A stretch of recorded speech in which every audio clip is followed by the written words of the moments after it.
In this video, we're going to be breaking down all of the brand new Crisis cards for Marvel Crisis Protocol that have been revealed over on Goonhammer.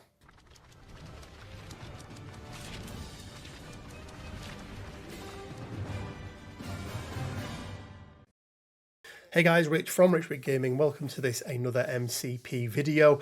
And in this one, we're going to be taking a look at some of the leaked, officially or unofficially, I'm not quite sure, but we have them, brand new Crisis cards from that Gladiator and War of the Kings box that's coming out very, very soon. We'd already seen 2 or 3 of them, I think, in some previous posts, and we've already broken them down. So we're going to look at the remaining, how many is there? Like 7, I think, in total. So yeah, let's jump in and let's take a look at them. So starting out then, we have got Terrigen Canisters Fuel Doomsday Device. This is going to be a 17 threat. It's going to be an extract. And as you can see now, we don't have map letters anymore because the deployment is all on the card, but this looks like it looks like it's a typical what would have been an F map, I believe, where you've got 1 in the middle and then 4 different points, so 5 VPs up for grabs here. These canisters are going to be assets, and you score 1 VP for each character they control that is holding a canister during the cleanup phase. Pretty standard stuff.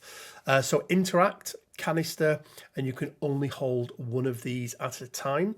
But when you do pick up a canister, you roll dice equal to the character's physical defense. If the result does not contain 1 or more crit or wild results, this character gains the poison special condition. Additionally, while a character is holding a canister, its speed becomes short. This is a really interesting one. So we've spoke a bit, me and Quinn, about how the Terrigen Mist taking it away from Inhumans. Obviously, all of the Inhumans are immune to poison. So this is going to be really, really helpful for them. But you've also got a couple of other characters. I'm thinking of characters like Omega Red, who sort of thrive on people having that poison. I think Abomination does as well, whilst both being immune to it. Omega Red doesn't care, because he's already a short move. So yeah, really, really interesting one. Another high scoring, but the thing I like about this and what they've done with it is it stops some of that gameplay where you have long movers going up, picking something up, and then running to the edge of the table with it towards the end of the game. The fact that you do become slow, and when your speed becomes slow, it affects pretty much everything that you would do, other than if you have something like Thor 2's bound that he gets to throw himself, so you would still throw yourself medium, but that means any move actions you're taking, both as a straight up action or as a hit and run or as a charge, something like that. And then also things like the advances that you get off the back of certain attacks. So Gwenum, for example, if she's already been moved or placed, when she does a builder attack, she gets to make another long advance that would be reduced to a short move. So yeah, really interesting. I don't know yet if these are going to replace. I really hope they don't replace, because we want more Crisis cards in this game, not fewer. The only real one I think that this feels like it could replace, would purely for the layout, would be Cosmic Cubes from the original core box, but that does something very, very differently. So who knows? As I say, I really hope these are not replacing, especially because they're in a special box. Now, I think we have had confirmation that we are going to be able to get these as print and play as well, which I think is a great move from AMG. But I'm hoping we keep everything because, in my opinion, the more variety, the better. Okay, let's move on to the next one then, and it is going to be the unexpected guests crash the royal wedding. Another 17 threat. This time, we're going to get 4 guest tokens that are going to be civilians. And then again, players score 1 VP for each character they control that is holding a guest during the cleanup phase. And as you would imagine, a character can only hold 1 guest at a time. Seems to be something that they're doing quite a lot. It feels like they are penalising taller teams. If you only have 3 characters on your team, even if you daze your entire opponent's team, you can still only score 3 VPs from this particular setup per turn. So good or bad, I'm not sure. So during the power phase, starting with the player with priority, for each character that player controls that is not within 2 of a secure objective that is also holding a guest, the controlling opponent chooses a secure objective. That character is pushed towards the chosen secure objective. Short, the opposing player resolves the push. So again, what we're seeing is this tightening up of the board, where if you don't conform with what's on the card, and we saw another one of this earlier in these pack when you score extra VPs, but this is rather than rewarding you for being within 2 of a secure, this one's actually penalizing you, and it's during the power phase. So it's not during the cleanup phase, which is only a slight difference, but it does mean that if you don't have priority and you've got characters that are trying to run away, you're going to be able to get pulled back in by your opponent. So yeah, really like this one. This has not obviously in terms of the number of VPs, it's 4, so it's slightly different, but this has the I forget which one it is, the spider one, I think. Spider infected, is it, where when you roll a dice and you get moved. So again, not identical, but very similar. Again, I hope both stay in there.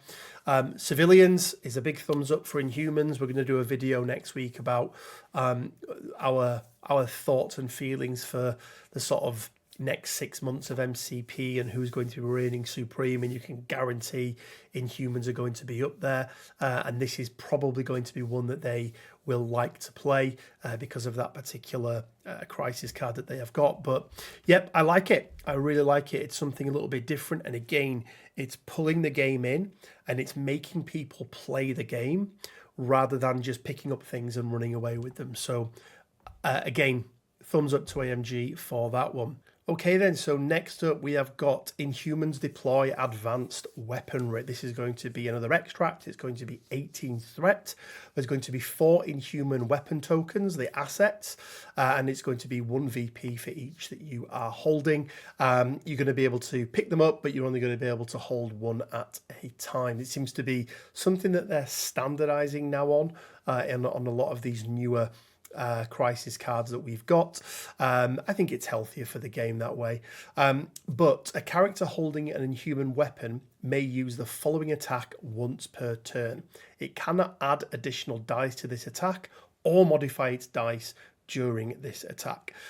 So basically the character itself can't add dice. So if it has a way of being able to boost its own dice or coming to explode crits, it's not going to be able to do either of those things. However, in a little bit like how Sacrifice works, the tactics card, where the character using Sacrifice can't boost their own defense dice, if you've got a character on the board that can boost your attack dice, it's going to work for this. With regards to the modify dice step, any inherent rerolls and things that they have, they're not going to be able to use. And I believe at the moment, outside help for rerolls are still the character themselves re-rolling those dice. So let's say that you've got, I don't know, I'm trying to think of as an example, a Sentinel Prime or something like that.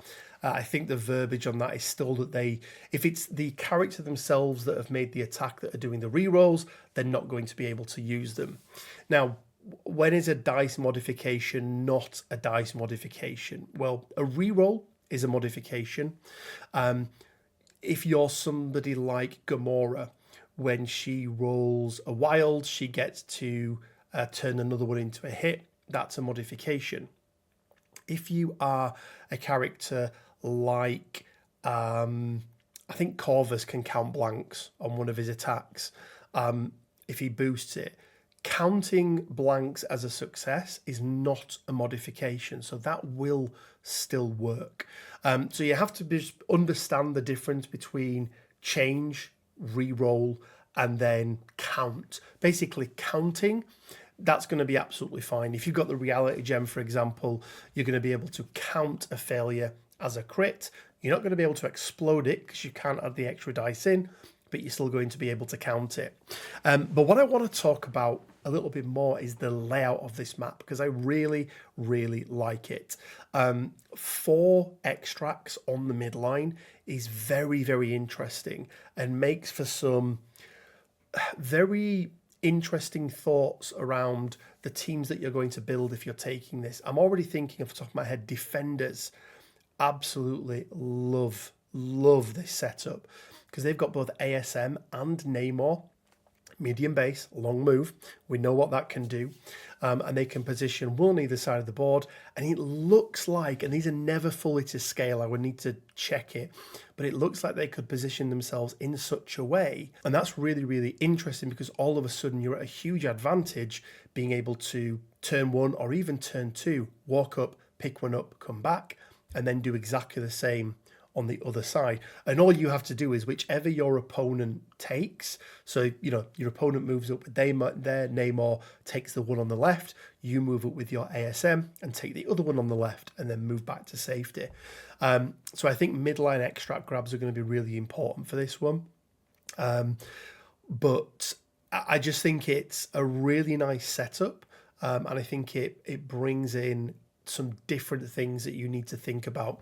I also like the fact that it's 4 extracts rather than 3, which we've seen a lot of, because it means that you are, hopefully, as long as you don't, walk a rocket up to the midline, you're going to have point parity at the end of round 1, at least on the extracts. So it's not like the Montesi formula that we were just talking about, where whoever has priority has a huge advantage if they've got a midline extract play, because they can walk up, take the middle and walk back to safety. And more often than not, that's going to give them a 1 VP advantage at the end of round 1, and it forces their opponent to come at them. Whereas in this one, you both get two sort of bites at the cherry, if you like, to be able to go up and take that midline extract. Really like this one. I think it's a nice round out to the new cards that we've got, and I'm just hoping that it's not going to replace any other cards that we've got. Okay, so that's it for the new extracts. Let's go in and take a look at the first of our new secures. So starting off, we have got Wedding Party Targeted in Terrible Attack! Exclamation mark. This is going to be 20 threat, so a big threat one. Place 2 VIP tokens as shown below, and then you score 2 for each one that you are securing. During the cleanup phase, each of the VIPs attempts to flee. Starting with the player with priority, each player places all VIPs secured by their opponent within 2 of their current position. Each VIP may be placed this way only once per round. That makes sense. Then each character within 2 of the VIP loses 1 power. Okay, and then if we look at the setup, this is Mayor Fisk. This is a higher threat version of Mayor Fisk, but it doesn't have the stun and it doesn't have the damage on there. I know a lot of people don't like the stun. I do. I think it's a cool thing, right? Like it's a risk reward, or not a risk reward, but it's like, well, do you want the VPs or do you want your characters to be neutered a little bit? And yes, some affiliations play better into it than others, but that's the same as, nearly every crisis. This is the one card that makes me think we are potentially seeing some rotated out, because this is almost identical to Mayor Fisk. I would be very, very surprised if we didn't see Mayor Fisk rotated out for this. So that would be a little bit sad. Now it is, it is 20 threat, so it's a lot more threat. I think Fisk is 16. I might be wrong, but I think it's 16. So yeah, I'm fine with this. Like as a card, like it's something that we've kind of already seen before, but I really hope it doesn't mean that we're seeing cards go, because I want more in the game. I don't want less. And this to me just screams that we're going to see some rotation, which rotation is fine. And we're getting a whole bunch of new ones, but I don't think we have enough already. I think the game would be great with 15 of each, 15 secures, 15 extracts, all varying in threat levels. I'd even be happy to go down to 14 like we used to have, maybe even up to 21. So I hope they don't rotate them out, but I've got a sneaky feeling they're going to. Okay, let's move on. Let's look at Deadline to Destruction. This is going to be a 16 threat. Place 4 detonation console tokens as shown on the map below. You score 1 for each one that you are securing during the cleanup phase. The layout is very interesting. It looks like they're 5 in. So very, very close together. Again, really like that. Interact detonation console. Choose an enemy character within 3 of this detonation console, holding 1 or more extract objective tokens. The chosen character may drop any number of its objective tokens. Then, if the chosen character is holding 1 or more extract objective tokens, it suffers 1 damage and gains 1 power. I am all for this. I can't imagine a list that I build that doesn't have this in. It's the D shape, so the diamond shape, but much, much closer in. So affiliations like Winter Guard, characters like Dynamo, the new Maximus, this is going to work really, really well for them. And the fact that you can't force your opponent to drop an objective, but if they're left on 1 power, if they're left on 1 health and you do this, then they might as well, right? Because they're gonna, if they don't drop it, they're going to be dazed or KO'd anyway. So I really like this. And it also looks like, because they're so close on the board, it looks like if you can get from one console to another, because you remember you can interact with every crisis token once per turn. So you can walk between these and explode multiple ones. It looks like if a character was in a bad position, let's say you've got an attack and you can push them to a point where they can be in range of both. You can detonate one and then detonate another. Really, really interesting. I absolutely love this. I also love 16 threat. It's a threat level that we don't see a lot in the game. It's a bit of an awkward threat level, but I really, really like 16 threat. I very, very much like this new secure. Of everything we've seen so far, this is probably my favorite card. And like I say, I can't wait to do some play testing with it and see how it plays. Okay, then next up we have got Strike Team Secures Shield Relay! Exclamation mark. Set up, place 4 generator tokens as shown. You score 1 VP for each generator they control. For each generator they control during the cleanup phase. Interact. Roll dice equal to this character's physical defense. If the roll contains more hit, crit, and wilds than the number of healthy characters contesting, this character is now... Okay, so it's a pay to flip. Standard pay to flip where it's based on physical defense. Characters within 2 of a generator they control may reroll 1 die in their defense rolls. So this is going to be the typical DMAP setup. So again, not all affiliations are going to like this one. Pay to flips, they sort of divide the affiliations in half. Some of them love them, some of them hate them.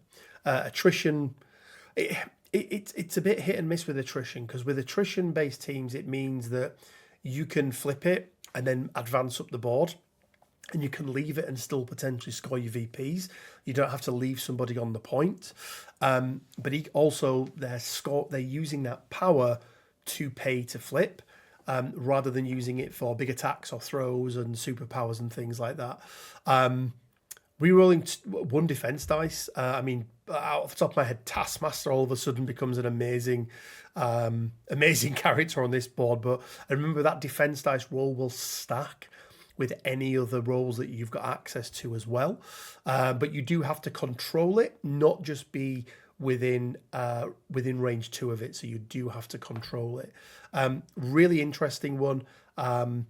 17 threat. Yeah, I think it's fine. Again, is this going to replace something?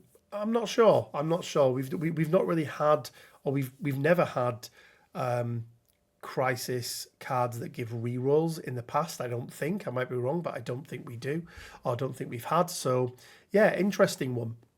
And then last up, guys, we have got the hardest one for me to say. Macran Crystal gets Heroes Home. It's going to be 19 threat. It's going to be 4 Macran crystals, and you're going to score 1 VP for each one that you control.